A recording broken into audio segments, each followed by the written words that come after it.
अस्सलामुअलैकुम students, class 9th physics.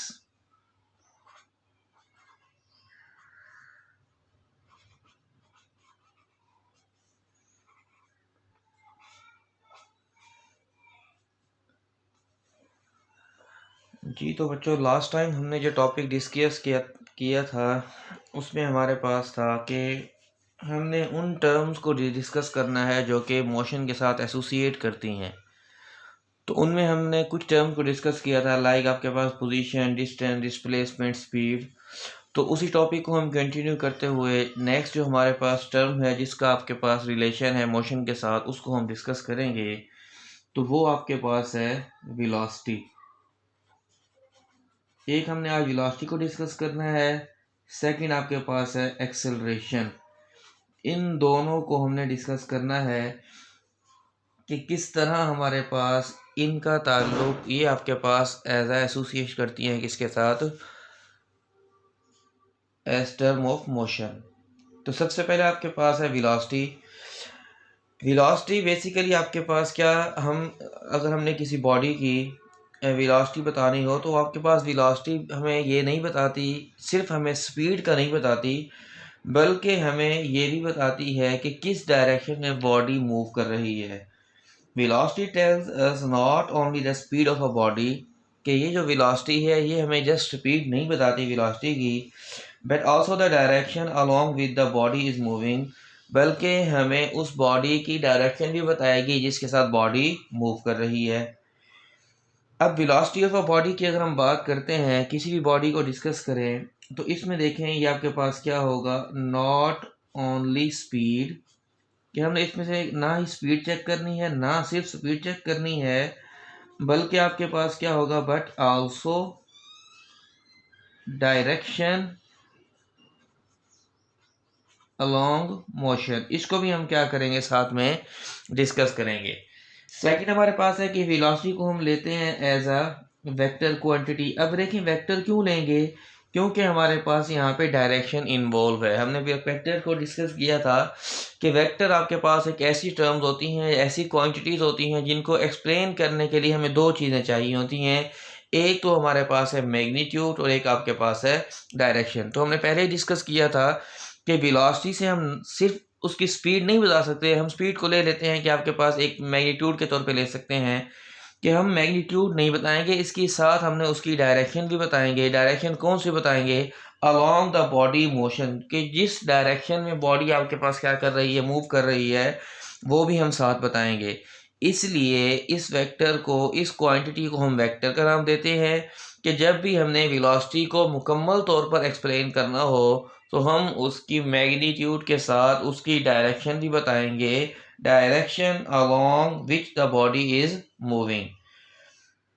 तो ये आपके पास किसके बराबर है, displacement of a body in unit time. तो इसको हम इस तरह भी डिफाइन कर देते हैं कि velocity is equal to displacement of a body, displacement of a body in unit time, कि ये आपके पास इसके बराबर है। दूसरा हम इस तरह भी डिस्कस कर सकते हैं कि rate of displacement of a body is called velocity. कि अगर हम डिस्कस करते हैं इसकी एग्जैक्ट डेफिनेशन को, तो हम लिखते हैं rate of displacement of a body, कि rate of displacement of a body है, इन आपके पास उसे हम क्या नाम देते हैं, वेलोसिटी का नाम देते हैं। ये आपके पास इसकी डेफिनेशन है। फार्मूला हम लिखते हैं कि v आपके पास किसके बराबर होगा, d/t। डिस्प्लेसमेंट आपके पास क्या होगा, रेट ऑफ डिस्प्लेसमेंट का मतलब ये है कि टाइम से हम क्या करेंगे, डिस्प्लेसमेंट को डिवाइड करेंगे। अब d आपके पास क्या होगा, डिस्प्लेसमेंट ऑफ अ बॉडी है, कि बॉडी आपके पास अगर v वेलोसिटी के साथ मूव कर रही है अकॉर्डिंग टू दिस फार्मूला, कि d आपके पास क्या होगा, डिस्प्लेसमेंट है, v आपके पास वेलोसिटी है, और ये आपके पास टाइम t क्या होगा, टाइम के लिए मेंशन किया जाएगा कि displacement of a body in unit time, या ये भी कह सकते हैं rate of displacement in unit time is called velocity. अब देखिए अगर हम इसका यूनिट मेंशन करें तो डिस्प्लेसमेंट को हम लेते हैं एज अ मीटर, टाइम आपके पास क्या होगा, सेकंड। तो ये फार्मूला बन जाएगा इसका मीटर पर सेकंड फार्मूला, और ये आपके पास क्या होगा, इसका यूनिट बनेगा मीटर पर सेकंड। जब भी हमने किसी भी फार्मूले का या किसी भी क्वांटिटी का हमने यूनिट डिस्कस करना है तो सबसे पहले हम ये देखेंगे कि उसमें फार्मूले के अंदर कौन कौन सी टर्म्स यूज़ हो रही हैं। तो उन टर्म्स को यूज़ करने के बाद आप उन टर्म्स को सिंप्लीफाई करेंगे कि डिस्प्लेसमेंट को हम किस में लेते हैं, मीटर में लेते हैं, टाइम को किस में लेते हैं, सेकंड में लेते हैं। तो रट्टा लगाने के बजाय आप उस क्वांटिटी का उस फार्मूले को देखेंगे, उस फार्मूले के अंदर जो जो वैल्यूज़ यूज़ हो रही हैं उनको देखेंगे, और फिर हम अपने रिक्वायर्ड रिजल्ट की तरफ जाएंगे कि हमें आखिर कौन सी वैल्यू है उसका क्या यूनिट बनेगा।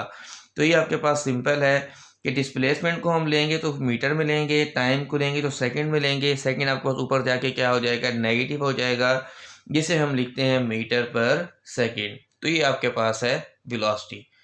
दोबारा देख लें कि वेलोसिटी आपके पास क्या है। वेलोसिटी हमारे पास ऐसी क्वांटिटी है जिसमें हम बॉडी की सिर्फ स्पीड नहीं बताते बल्कि उसकी डायरेक्शन भी बताएंगे कि किस डायरेक्शन में ये मूव कर रही है। क्योंकि ये आपके पास डायरेक्शन की बात हो गई है, इसका मतलब ये है कि ये आपके पास क्या होगी, वेक्टर क्वांटिटी है।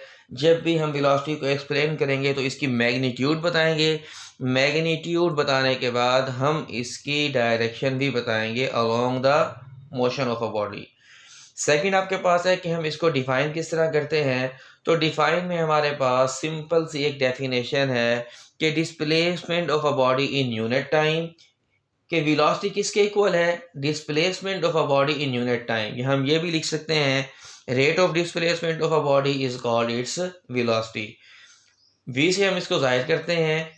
अब ये स्पीड से किस तरह डिफ्रेंशिएट है, किस तरह आप देख लें, अक्सर ये सवाल आता है कि difference between speed and velocity. तो देखिए हमारे पास ये जो स्पीड है उसमें हमने जस्ट ये वैल्यू मेंशन करनी है कि बॉडी आपके पास कितना डिस्टेंस कवर कर रही है इन यूनिट टाइम। हमने उसमें डिस्कस नहीं करना डायरेक्शन को। तो स्पीड आपके पास क्या है, एक स्केलर क्वांटिटी है एज कम्पेयर टू वेलोसिटी को हम डिस्कस करते हैं एज अ वेक्टर क्वांटिटी, क्योंकि हमने इसमें डायरेक्शन को भी इन्वॉल्व करना होता है। नेक्स्ट आपके पास है यूनिफॉर्म वेलोसिटी। जिस तरह हमने डिस्कस किया था यूनिफॉर्म स्पीड को, इसी तरह हमारे पास टॉपिक है वो है यूनिफॉर्म वेलोसिटी। कि अगर आपके पास कोई भी बॉडी मूव कर रही है तो उसकी वेलोसिटी यूनिफॉर्म कब होगी। तो यूनिफॉर्म वेलोसिटी के लिए हमारे पास एक सिंपल सी डेफिनेशन है, a body has uniform velocity if it covers equal displacement in equal intervals of time। अब देखिए ये आपके पास बहुत अच्छी वर्डिंग में लिखा गया है कि बॉडी कवर्स, जस्ट आप इसी को याद करेंगे, बॉडी आपके पास क्या होगा, कवर्स इक्वल डिस्प्लेसमेंट। अब इसको ज़रा समझने की कोशिश करेंगे in equal intervals of time, ताकि आपको इक्वल इंटरवल्स, इसका मतलब ये है कि अगर आपके पास कोई भी बॉडी मूव कर रही है तो उस बॉडी की वेलोसिटी यूनिफॉर्म कब होगी। अगर फर्ज करते हैं कि आपके पास एक गाड़ी है, आप उसको ट्रेवल कर जा रहे हैं, तो हम कैसे चेक करेंगे कि आपके पास जो बॉडी की वेलोसिटी है वो यूनिफॉर्म है। फ़र्ज़ करते हैं कि आपका जो डिस्टेंस है वो है 50 किलोमीटर। आपने फर्स्ट 10 किलोमीटर कवर किया 8 मिनट में, सेकंड 10 किया 8 मिनट में, थर्ड 10 किया 8 मिनट में, फोर्थ 10 कवर किया 8 मिनट में, फिफ्थ 10 कवर किया आपने 8 मिनट में। इसका मतलब ये है कि अगर आप इक्वल डिस्टेंसेस में इक्वल इंटरवल्स ऑफ टाइम में बॉडी जा रही है या आप डिस्टेंस कवर कर रहे हैं, तो उस बॉडी की जो वेलोसिटी है वो हम कह सकते हैं कि बॉडी की वेलोसिटी क्या होगी, यूनिफॉर्म वेलोसिटी होगी। A body has uniform velocity if it covers equal displacement in equal intervals of time।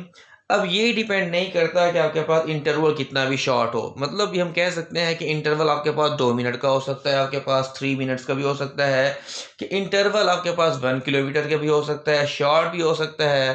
तो जितना भी आपके पास शॉर्ट हो, हमने ये देखना है कि बॉडी, अगर बॉडी इक्वल डिस्प्लेसमेंट कवर कर रही है in equal intervals of time में, तो हम उनको मेंशन करेंगे कि ये आपके पास यूनिफॉर्म वेलोसिटी में बॉडी मूव कर रही है। अब एक सिंपल सा है कि नॉन यूनिफॉर्म कौन सी होगी। तो सिंपल है कि अगर आपके पास बॉडी अनइक्वल डिस्टेंस कवर करे, कि अगर आपके पास फर्स्ट 8 मिनट्स में उसने कवर किया 15 किलोमीटर, सेकंड 8 में उसने कवर किया 8 किलोमीटर, थर्ड 8 में उसने किया 16 किलोमीटर, फोर्थ 8 में उसने किया 15 किलोमीटर, तो हर आपके पास इंटरवल में बॉडी अनइक्वल डिस्टेंस कवर कर रही है। इसका मतलब ये है कि बॉडी की वेलोसिटी क्या होगी, नॉन यूनिफॉर्म होगी। तो आप सिंपल, क्योंकि हमने सिलेबस में आपके पास एक वैल्यू डिस्कस की गई है जो कि आपके पास है यूनिफॉर्म वेलोसिटी, तो आप इसी को देखेंगे कि यूनिफॉर्म वेलोसिटी आपके पास उस वक्त होगी उस बॉडी की जब बॉडी क्या करेगी, इक्वल डिस्प्लेसमेंट कवर करेगी in equal intervals of time में। तो नेक्स्ट हमारे पास है कि एक्सेलरेशन क्या होगा, कि बॉडी अगर आपके पास मूव कर रही है तो हम आप किस तरह बता सकते हैं कि ये आपके पास इसका एक्सेलरेशन है। तो एक्सेलरेशन को हम डिफाइन करते हैं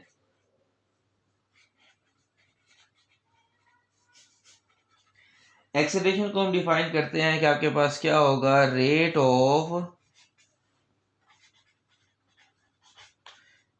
of change of velocity is called acceleration. या सिंपल कह सकते हैं कि चेंज ऑफ वेलोसिटी वो भी आपके पास किसके बराबर होगी, rate of change of velocity is called acceleration. अब देखिए हमारे पास डिफरेंट आपके पास केसेस होते हैं जिसमें आपके पास बॉडी की जो वेलोसिटी है वो क्या होती है, चेंज होती रहती है ड्यू टू आपके पास क्या होगा, इसकी मैग्नीट्यूड या आपके पास डायरेक्शन की वजह से। अगर मैग्नीट्यूड में चेंजेस आती रहें या डायरेक्शन में चेंजेस आती रहें तो हम देख सकते हैं कि वेलोसिटी ऑफ बॉडी भी क्या होती जाएगी, चेंज होती जाएगी। तो हमारे पास change in velocity of body वो आपके पास क्या करता है, उसके अंदर एक्सेलरेशन पैदा करेगा। तो हम उसको किस तरह डिफाइन करते हैं, acceleration is equal to change in velocity. कि अगर आपके पास इनिशियल वेलोसिटी 10 है, फाइनल वेलोसिटी आपके पास 15 है, तो इनके दरमियान में जो आपके पास चेंज होगा, change of velocity, rate of change of velocity, उसको हम एक्सप्लेन करते हैं एज अ एक्सेलरेशन। कि rate of change of velocity of a body is called acceleration. तो हम फार्मूले को इस तरह डिफाइन कर लेते हैं कि आपके पास क्या होगा, ए किसके बराबर होगा, ए आपके पास रिप्रेजेंट करता है किसको, एक्सेलरेशन को। तो हम लिख सकते हैं change in velocity divided by आपके पास क्या आ जाएगा, टाइम टेकन। अब चेंज इन वेलोसिटी आपके पास क्या होगा, डेल ऑफ वी, डेल आपके पास चेंज के लिए यूज होता है, डिवाइडेड बाय आपके पास क्या आ जाएगा, टाइम। तो डेल ऑफ वी आपके पास क्या होगा, फाइनल वेलोसिटी माइनस आपके पास क्या होगा, इनिशियल वेलोसिटी डिवाइडेड बाय आपके पास क्या आएगा, टाइम टी। वी एफ आपके पास है फाइनल वेलोसिटी, वी ए हमारे पास है इनिशियल वेलोसिटी। तो इसको हम टाइम आपके पास क्या होगा, टी से ही लिया जाएगा।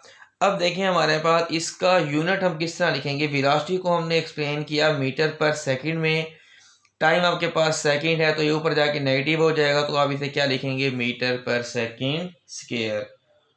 तो ये आपके पास इसका यूनिट है। तो ये था बच्चों आपका आज का लेक्चर। इंशाअल्लाह नेक्स्ट हम कंटिन्यू करेंगे यूनिफॉर्म एक्सेलरेशन को, positive acceleration, negative acceleration, retardation को। अपना बहुत सारा ख्याल रखिएगा।